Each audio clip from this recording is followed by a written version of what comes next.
Bismillahirrahmanirrahim. Assalamualaikum warahmatullahi wabarakatuh.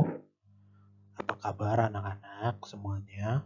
Semoga kalian selalu dalam keadaan sehat walafiat dan selalu berada dalam lindungan Allah Subhanahu wa Ta'ala. Oke, sebelum kita mulai belajar hari ini, ada baiknya kita berdoa terlebih dahulu. Doa sebelum belajar. Bismillahirrahmanirrahim. Raditu billahi robba wa bil islami dina wa bil muhammadin nabiyya wa rasulah. Rabbi zidni ilma warzuqni fahman, amin ya rabbal alamin. Ya oke, pada kesempatan kali ini kita akan belajar tematik. Kita masuk di tema 9, kayanya negeriku, subtema 1, kekayaan sumber energi di Indonesia. Kita masuk di pembelajaran 3 dan 4. Nah, untuk pembelajaran 3 dan 4 ini ada muatan yang pertama yaitu muatan IPA KD 3.5, mengidentifikasi berbagai sumber energi, perubahan bentuk energi, dan sumber energi alternatif dalam kehidupan sehari-hari. Yang kedua, bahasa Indonesia KD 3.3, menggali informasi dari seorang tokoh melalui wawancara menggunakan daftar pertanyaan.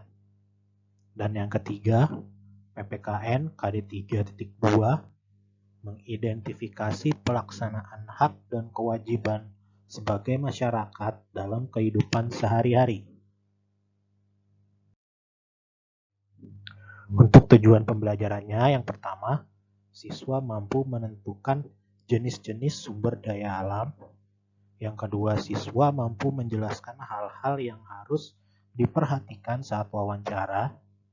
Yang ketiga, siswa dapat menjelaskan tugas seorang wartawan. Dan yang terakhir, siswa dapat menyebutkan hak dan kewajiban terhadap sumber energi. Oke, kali ini kita masuk di pembelajaran yang ketiga, muatan IPA KD 3.5 dan 4.5, menjelaskan manfaat energi matahari bagi kehidupan. Sumber energi ada dua jenis, yaitu ada sumber energi yang dapat diperbarui, yaitu sumber energi yang tidak akan habis walau digunakan secara terus-menerus. Contohnya matahari, air, dan angin.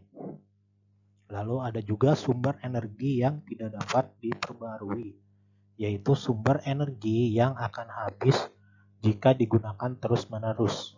Contohnya seperti bahan-bahan tambang seperti emas, perak, minyak bumi, batu bara, dan masih banyak lagi. Oke, kita masih di pembelajaran ketiga. Kita masuk di muatan bahasa Indonesia KD 3.3 dan 4.3, menjelaskan hal-hal yang perlu diperhatikan saat wawancara.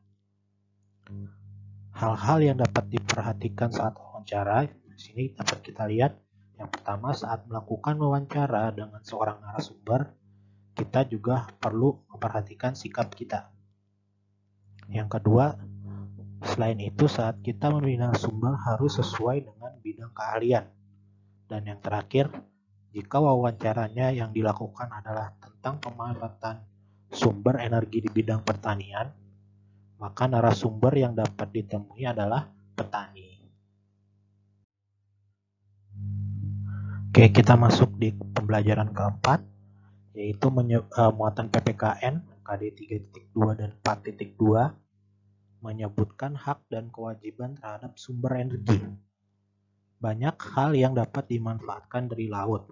Contohnya, membangkitkan listrik, sumber garam, dan sumber makanan, yaitu seperti udang, cumi-cumi, dan ikan, dan juga dijadikan tempat penelitian. Semua warga Indonesia berhak untuk menikmati sumber energi laut.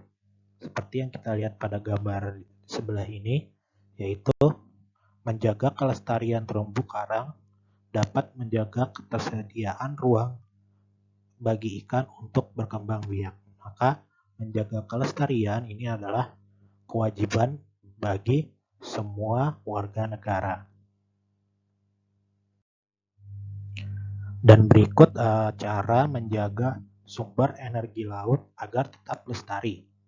Yang pertama, tidak menggunakan bahan peledak, pukat harimau, atau racun saat menangkap ikan. Dan yang kedua, mengganti penggunaan kemasan berbahan dasar plastik dengan bahan mudah terurai di lingkungan.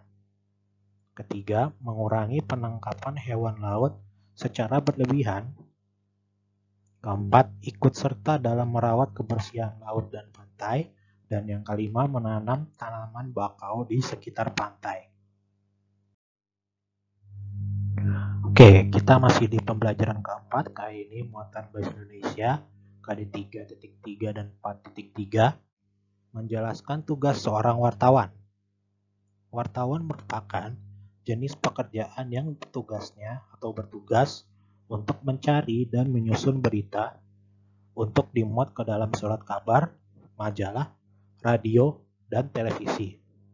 Nah, ini adalah kiat-kiat atau tips-tips saat melakukan wawancara. Yang pertama, sebelum melakukan wawancara, yang pertama kita membuat agenda pertemuan. Lalu yang selanjutnya, membuat daftar pertanyaan sesuai dengan tema. Dan yang terakhir, menyiapkan peralatan yang dibutuhkan saat melakukan wawancara. Lalu pada saat wawancara, yang pertama, memperkenalkan diri terlebih dahulu, lalu mengajukan pertanyaan yang sesuai dengan tema, dan yang terakhir, mengajukan pertanyaan yang dilakukan secara jelas, teratur, dan santun.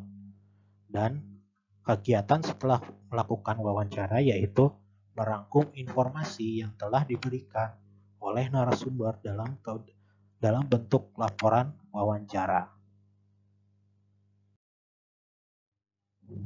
Oke, untuk tugas tematik kalian yaitu mengerjakan buku tematik 4I halaman 23 dan buku pena 4D halaman 96 dikerjakan di buku tulis tematik kalian.